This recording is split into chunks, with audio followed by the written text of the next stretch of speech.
अस्सलामु अलैकुम वरहमतुल्लाहि वबरकातुहू। अल्हम्दुलिल्लाहि रब्बिल आलमीन वस्सलातु वस्सलामु अला सय्यिदिल अंबियाइ वल मुरसलीन। अम्मा बाद फ़अऊज़ु बिल्लाहि मिनश शैतानिर रजीम। बिस्मिल्लाहिर रहमानिर रहीम। अर्रहमानिर रहीम। सदक़ल्लाहुल अज़ीम व सदक़ रसूलुहुन नबियुल अमीनुल मतीनुल करीम। व नहनु अला ज़ालिका लमिनश शाहिदीन व शाकिरीन वल्हम्दुलिल्लाहि रब्बिल आलमीन। अल्लाह तबारक व तआला का करोड़ों एहसान है कि अल्लाह तबारक व तआला ने हमें अपना प्यारा दीन इस्लाम कि जिसमें अल्लाह तबारक व तआला ने हमारी हिदायत के लिए कमोबेश 1 लाख या फिर 2,24,000 अंबिया किराम को हमारी हिदायत के लिए अल्लाह तबारक व तआला ने भेजा। और सबसे बड़ा अल्लाह तबारक व तआला का एहसान यह है कि अल्लाह तबारक व तआला ने हमें नबी पाक सल्लल्लाहु ताला अलैहि वसल्लम की उम्मत में पैदा किया, जिन पर अल्लाह तबारक व तआला ने एक ऐसी किताब नाजिल फरमाई कि जिस किताब में अल्लाह तबारक व तआला ने वो सारी चीज़ें आपके सामने पेश कर दी और आपको पूरी दुनिया की हकीकत आपके सामने रख दी। अब ये गलती हमारी है कि हमने जो निज़ाम मुस्तफ़ा है और जो कुरान है उसको हमने पढ़ा नहीं। अल्लाह तबारक व तआला ने कुरान मजीद में मोमिन की निशानी भी बताई है, मुनाफिक की निशानी भी बताई है। अल्लाह तबारक व तआला को जो नहीं मानता है उसकी भी निशानी अल्लाह तबारक व तआला ने बताई है। और अल्लाह तबारक व तआला ने बताया है जो मोमिन है तो वो किस वजह से है, और अगर कोई मुनाफिक हुआ है तो वो किस वजह से हुआ है, और अगर कोई अल्लाह तबारक व तआला की ज़ात का इनकार कर बैठा है तो वो किस वजह से इनकार करके बैठा है। और फिर अल्लाह तबारक व तआला ने उन लोगों के इनाम की बात भी की कि जो लोग मोमिन हुए, अल्लाह पाक ने फरमाया उनके लिए ये इनाम दुनिया में है और ये जो है इनाम कब्र में है और ये इनाम आखिरत में अल्लाह तबारक व तआला मोमिन को अता करेगा। फिर अल्लाह तबारक व तआला ने वईद यानी जो दुनिया में बुरे काम करेगा, अल्लाह को नहीं मानेगा, अल्लाह के निज़ाम को नहीं मानेगा, निज़ाम मुस्तफ़ा को नहीं मानेगा। नहीं मानना तो अलग चीज़ है, अपनी ज़बान से मुस्तफ़ा करीम सल्लल्लाहु अलैहि वसल्लम की ज़ात के बारे में बुरे बुरे अल्फाज बयान करेगा, हुज़ूर अलैहिस्सलातु वस्सलाम के ताल्लुक़ से जो है मतलब झूठी अफवाहें फैलाएगा, उसके लिए अल्लाह तबारक व तआला ने कुरान मजीद में उसका भी जिक्र किया कि इनके साथ क्या होगा।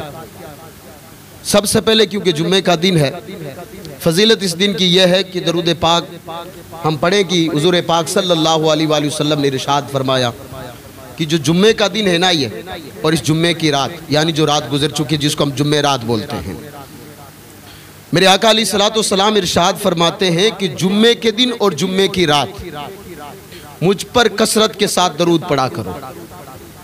अब आप जानते हैं कि दुनिया में कोई भी चीज़ ऐसी नहीं है कि जब आप करोगे तो या तो नुकसान होगा या फिर आपको नफ़ा पहुंचेगा। अब जब जुम्मे का दिन के बारे में आका अलैहिस्सलातु वस्सलाम ने दुरूद पाक पढ़ने का हुक्म दिया तो इनाम क्या मिलेगा। मैंने पिछले जुम्मे के आपके सामने एक हदीस बयान की थी जामे तिरमिज़ी की कि मेरे आका अलैहिस्सलातु वस्सलाम ने इरशाद फरमाया कसरत से जो बंदा मुझ पर दुरूद पढ़ेगा क़यामत के दिन हर कोई उससे भागेगा, लेकिन जो दुनिया में मुझ पर ज़्यादा दुरूद पढ़ता होगा वो मेरे करीब होगा। ये जामे तिरमिज़ी में हदीस पाक है। मेरे आका फरमाते जुम्मे के दिन और जुम्मे के रात ये दुरूद पाक एक ऐसा वजीफ़ा है कि जिसकी कोई जो है मतलब रोक टोक नहीं है।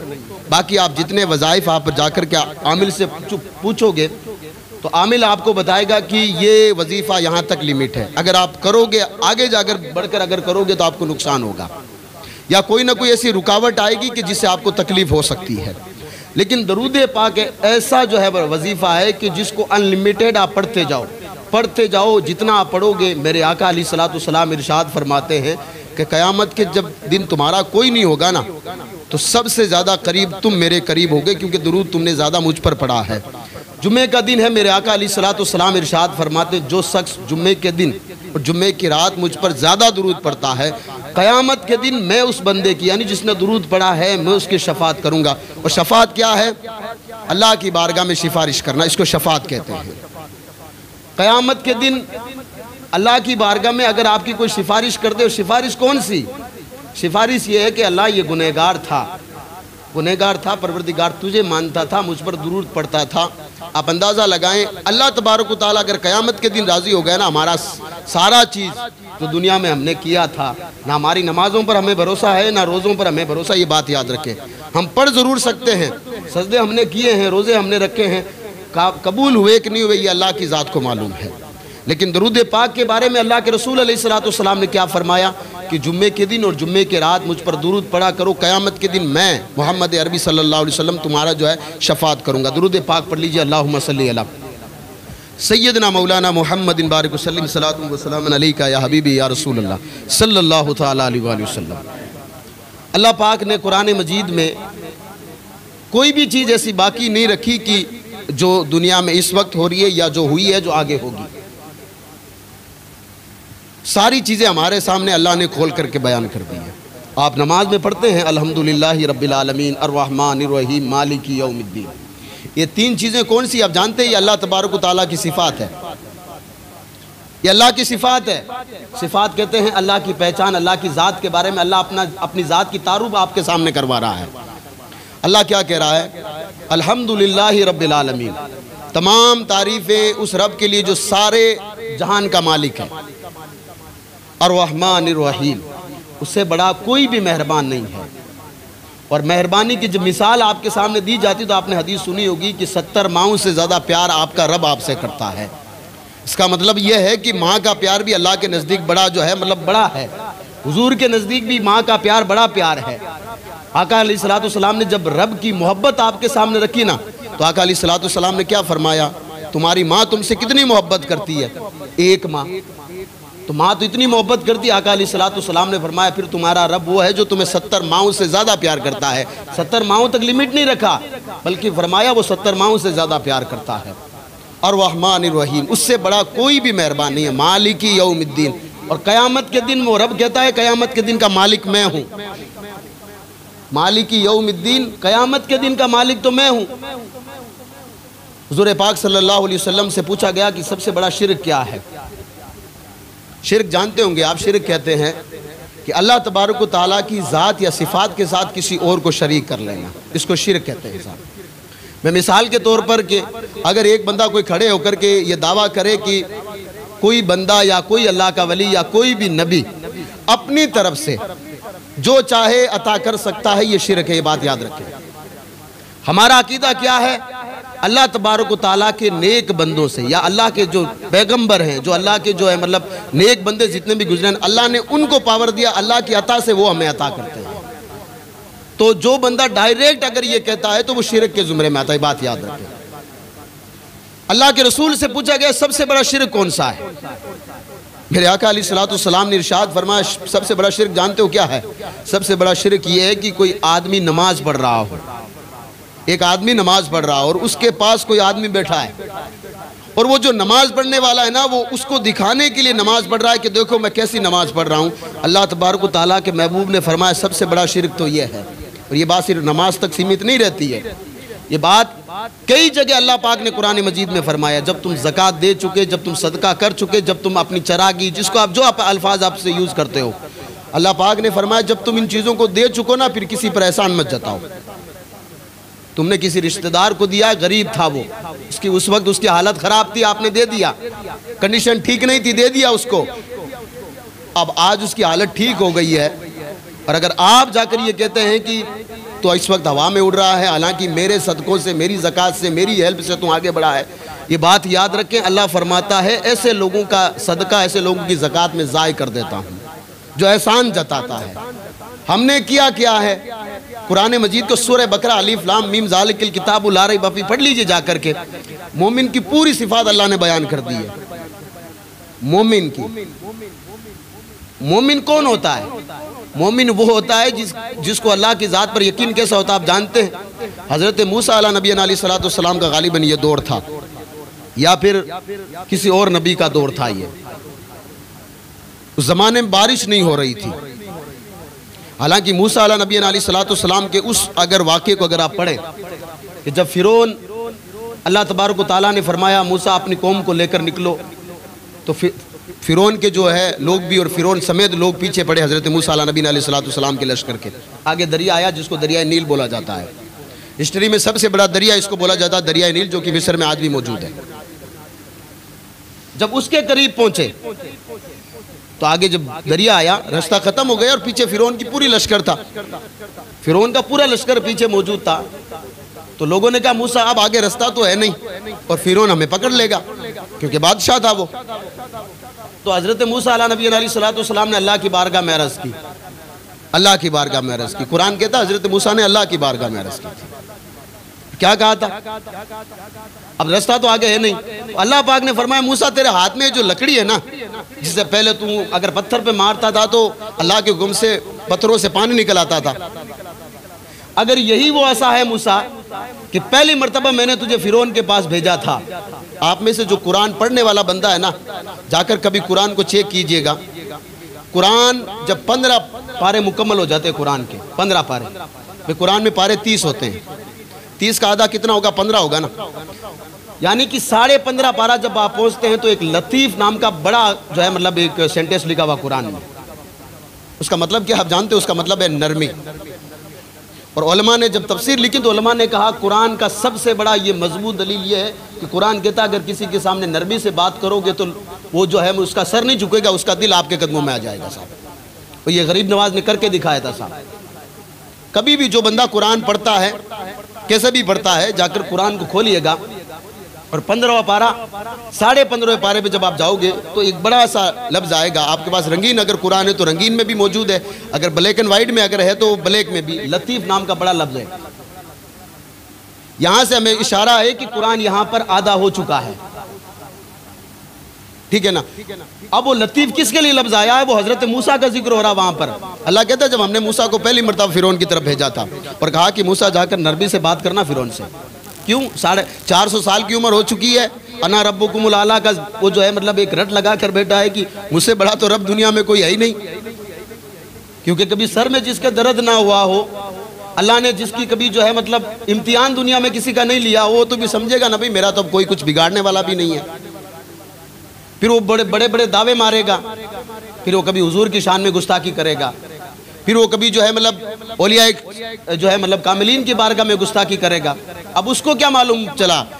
अब वो सोचेगा कि मैं तो इक़्तिदार में हूँ और इतने सारे लोग मेरे पीछे खड़े हैं। उसको ये पता नहीं है इन लोगों को पैदा करने वाला एक रब है जो एक झटके में जितने सारे लोग हैं इनका मन कभी भी बदल सकता है। ये बात याद रखें। और कई सारे लोगों को ज़ोम आया इस दुनिया में, इतने सारे लोग थे, हत्ता कि एक औरत थी जिन्होंने नबी होने का दावा कर लिया, इस दुनिया में मौजूद थी वो।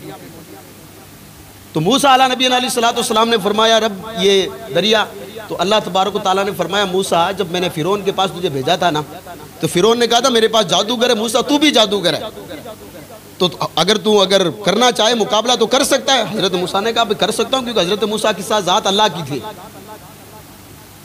तो सारे जादूगरों को फ़िरौन ने बुलाकर यही कहा था देखो तुम मेरे सारे के सारे जो है मतलब अच्छे जादूगर हो और मूसा अकेला है, और 10,000 11,000 15,000 इतने जादूगरों के सामने फौज बताई जाती है साहब, और इधर हज़रत मूसा अकेले थे।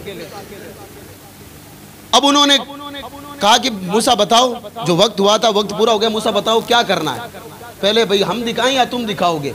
उन लोगों को मालूम नहीं था कि हज़रत मूसा अल्लाह के पैगंबर है। तो कहा कि हज़रत मूसा ने कहा तुम ही शुरुआत करो। तो कुरान कहता है कि उन्होंने कुछ रस्सियां जो है मैदान में छोड़ी, वो सारी सांप बन गई। आज भी आप जादूगर के किसी भी मेले में ठेले में चले जाओ, जादूगर आपको जादू दिखाता है, आपकी नज़रों का वो धोखा होता है। और अल्लाह के रसूल अलैहिस्सलाम ने इस चीज़ पर लानत फरमाई, जो जादू करता या किसी पर करवाता अल्लाह ने उस पर लानत भेजी। बात याद रखें आप। अगर कोई किसी के घर पे किसी को अल्लाह ने नेमत दी है और अब वो ये सोच रहा है कि यार इसको ये नेमत क्यों मिली, और ये आपको मैं बता दूं ये सबसे ज़्यादा टेंशन अपनी बिरादरी में पाई जाती है। देखिए देने वाली ज़ात अल्लाह की है और लेने वाली ज़ात अल्लाह की है। ये बात याद रखे। अगर किसी को देना तो अल्लाह तबारक तआला की बारगाह में दुआ करे, अल्लाह इसको जो तूने माल दिया इसको सलामत रख और इसके जैसा मुझे अता कर। उसका भी अल्लाह तबारक तआला आपको अजर अता करेगा। शुक्र अदा करोगे अल्लाह और देगा, शिकायत करोगे कुछ नहीं मिलने वाला। एक और बता दूं आपको, हजरत मूसा अला नबी अलैहिस्सलाम ने कहा तुमने सबने डाल लिया? भाई कहाँ, जितने भी सब ने अपनी रस्सियाँ डाल ली, सब सांप बन गए और एक शोर बर्पा हो गया कि इतने सारे सांप एक साथ। अल्लाह ने फरमाया मूसा अपनी लाठी को छोड़ दो इनके बीच में। हजरत मूसा ने अपना आसा, जिसको लकड़ी आप बोलते हैं, आसा जब डाला तो वो सारे के सारे लोगों की रस्सी यानी जो सांपों को खा करके जो है मतलब अपना आप वापस लकड़ी बन गई। यानी पहले सांप बना, सारे को खाया और इसके बाद में वो अपना आप आसा बन करके हजरत मूसा के हाथ में आ गया। अब कुरान ये कहता है कि जितने जादूगर थे ना वो मूसा अला नबी अलैहिस्सलाम के रब की बारगाह में सजदे के लिए झुक पड़े।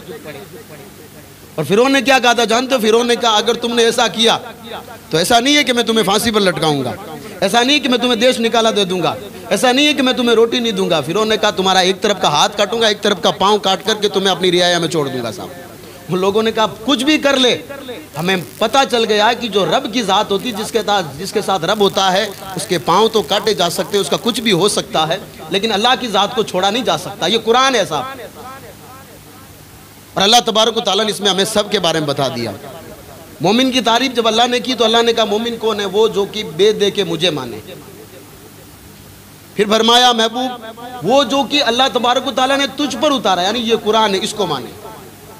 और ये आज आपको एक अकीदे की बात बता रहा हूँ, ये अकीदा है, बात ये याद रखिएगा। अगर इससे अगर कोई भी बंदा अगर फिरता है तो ईमान पर साबित नहीं रहता है। ये जो कुरान है ना, इसमें 6666 आयतें हैं। एक भी आयत का अगर बंदा इनकार कर बैठता है तो फिर वो ईमान के दायरे में नहीं रहता। ये बात याद रखें। यानी अगर कोई एक भी बंदा कहते यार इस आयत के बारे में मैं मानता हूँ ये आयत कुरान में नहीं होनी चाहिए थी, फिर अल्लाह कहता है ये आयत तो कुरान में रहेगी लेकिन तू मेरे मजहब में नहीं रहेगा। और हमने कई लोगों को देखा ऐसा, जिन लोगों ने कहा ये 26 आयतें कुरान में नहीं होनी चाहिए। अल्लाह ने फरमाया ये 26 आयतें तो कुरान में रहेगी और क़यामत तक कुरान तो वैसा रहेगा, लेकिन जिस मकाम पर पहले तू था वो मकाम तेरे को हासिल नहीं होगा, सिर्फ जिल्लतें तेरे हाथे आएगी और कुछ नहीं होगा। तो कुरान में जितनी आयतें उन पर ईमान लाना ज़रूरी है और ये मोमिन की पहचान है। आगे अल्लाह ने क्या फरमाया? वो जो माल मैं देता हूँ मोमिनों को, उसमें से कुछ माल मैं माल देता हूँ लोगों को, उसमें से कुछ माल जो है मतलब गरीबों को, यतीमों को, फ़कीरों को, रिश्तेदारों को वो दे। किसके लिए? अल्लाह के राह में। जैसे भाई आपको अगर अल्लाह ने आपको माल दिया, आप ज़कात निकालते हैं, कुछ का मतलब क्या है भाई? कितना % निकालते हैं आप? 40% आपको निकालना है, इतना ही तो आपको निकालना है ना। तो अल्लाह तबारक व तआला ने आपको उशर अगर आपको दिया है, बारिश की वजह से अगर है तो आपको 10 किलो हर कुंटल के बदले में देना है। और अगर आपने मेहनत की है, कुएं से पानी निकाला है, नहर से पानी लिया है, पानी ख़रीदा है, किसी से कहीं से किया है, तो अल्लाह पाक ने फरमाया फिर 5 किलो पर कुंटल के पीछे आपको किसी गरीब को देना पड़ेगा। अल्लाह पाक कहता है ये मैं दे रहा हूँ। और अगर फिर वो आगे क्या कहता है, जो मैं जब देता हूँ ना तो इसका मतलब सिर्फ यही नहीं है कि मैं दे रहा हूँ तो मतलब तुम्हें देना है, इसके बदले में तुम्हें कुछ मिलेगा, नहीं।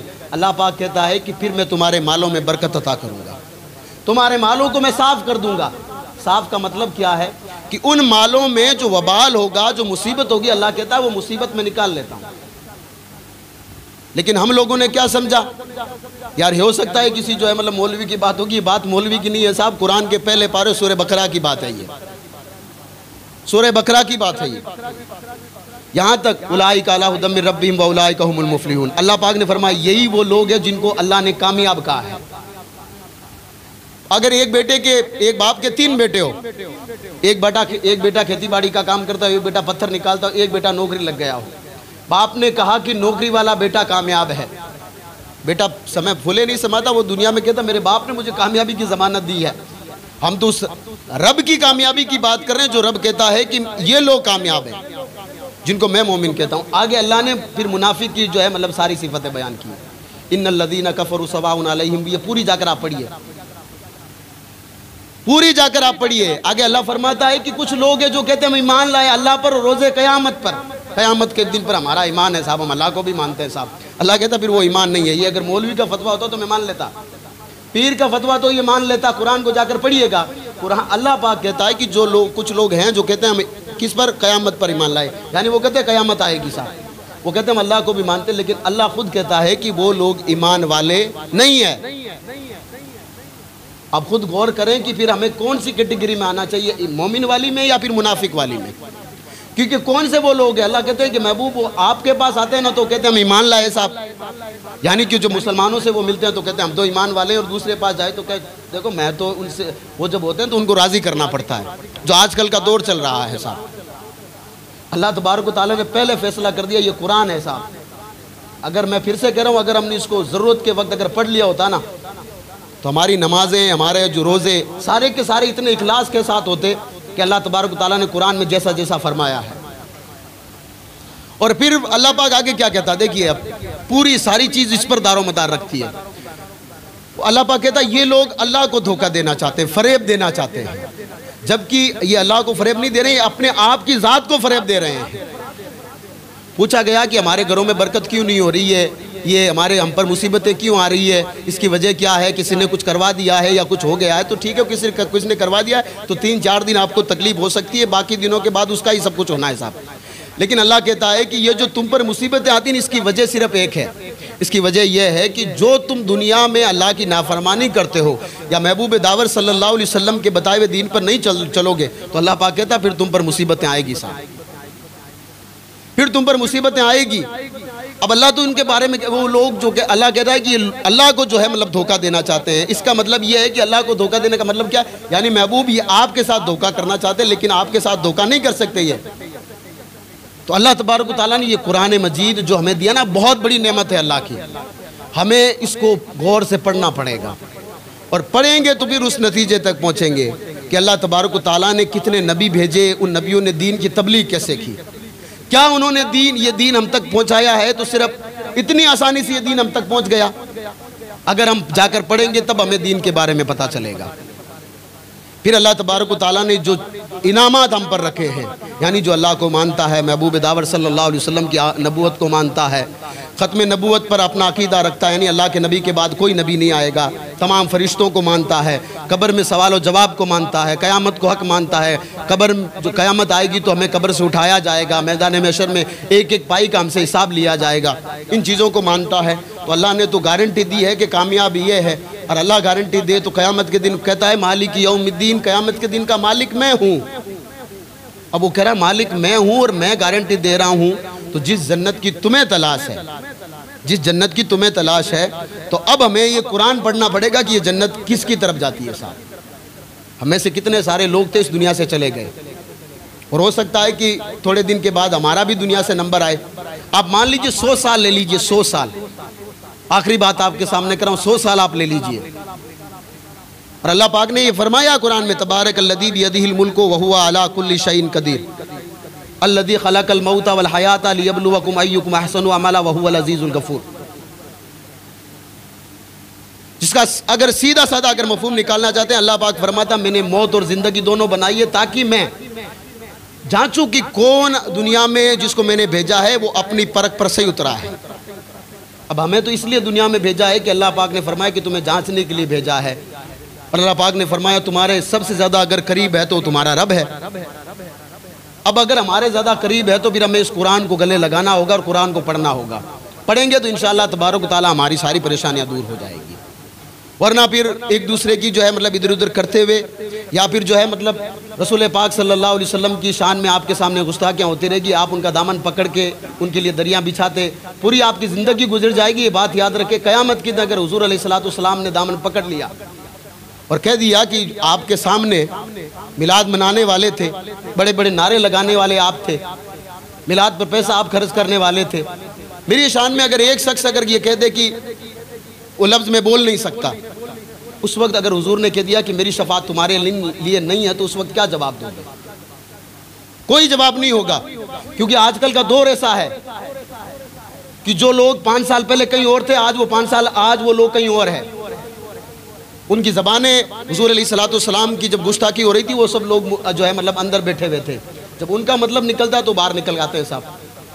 तो हुजूर अलैहिस्सलातु वस्सलाम से अगर मोहब्बत है तो हम तो ये कहते हैं या रसूलल्लाह सारी बाहर हैं हमारी जो है ना आपसे, और कोई नहीं हमारा, आपसे अगर मेरी बाहर हैं सारी बाहर हैं आपसे है।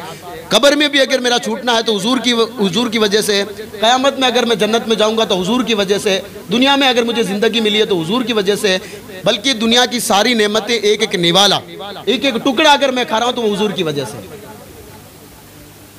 हुजूर से बढ़कर कोई बात नहीं है, हुजूर से बढ़कर कोई बात नहीं है। इसलिए बात नहीं है कि अल्लाह पाक ने फरमाया आदम, अगर उसको अगर पैदा करना, यानी महबूब को अगर पैदा करना मकसद नहीं होता ना, आदम मैं तुझे भी बनाता नहीं।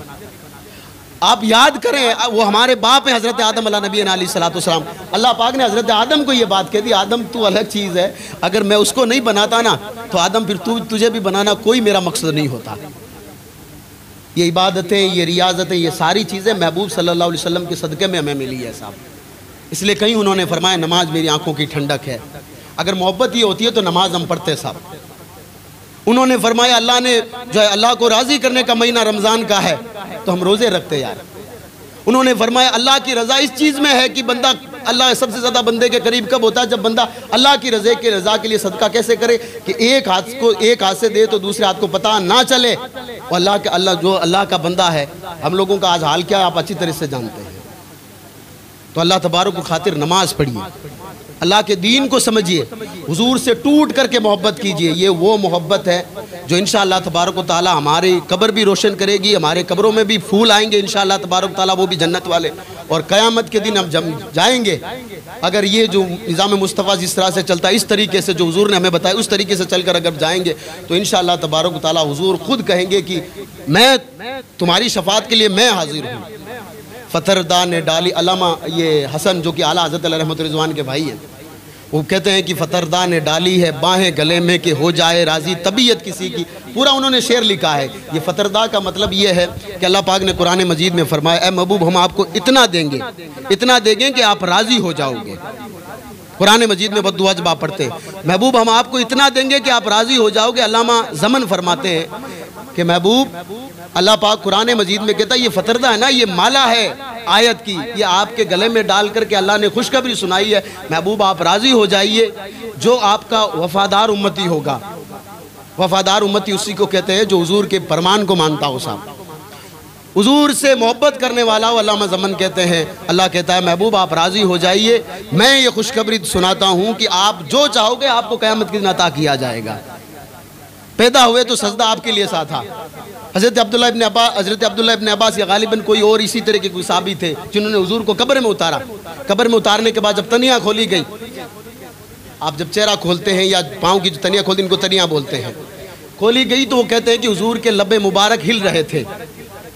अंदाज़ा लगाएं इस बात का, होठ हिल रहे थे। पूछा गया, मैंने करीब जाकर के कान लगाए करीब, तो एक ही आवाज़ आ रही थी, मौला मेरी उम्मत का क्या होगा।